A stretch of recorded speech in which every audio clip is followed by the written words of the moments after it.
स्वर्गीय अजितदादा पवार यांच्या पत्नी सुनेत्रा पवार यांची राज्याच्या उपमुख्यमंत्रीपदी आज नियुक्ती होणार आहे। आज सायंकाळी सुनेत्रा पवार या उपमुख्यमंत्रीपदाची शपथ घेणार आहेत।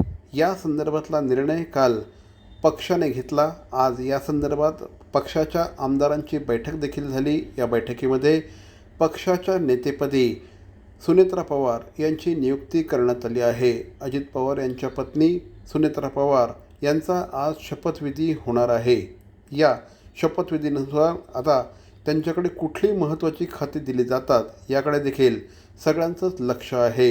उपमुख्यमंत्री अजित पवार यांच्याकडे यापूर्वी अर्थ मंत्रालय देखील होतं। त्या व्यतिरिक्त राज्य उत्पादन शुल्क आणि क्रीडा विभागाची जबाबदारी देखील त्यांच्याकडे होती। त्यामुळे आता सुनेत्रा पवार यांच्याकडे नेमकं कुठलं खातं जातं हे बघणं देखील औत्सुक्याचं ठरणार आहे। भवानी ज्वेलर्स ठाणे, पारंपरिक आणि आधुनिक दागिन्यांचा अप्रतिम संगम। प्रत्येक स्त्रीची पहिली पसंती भवानी ज्वेलर्स ठाणे। नक्की भेट द्या।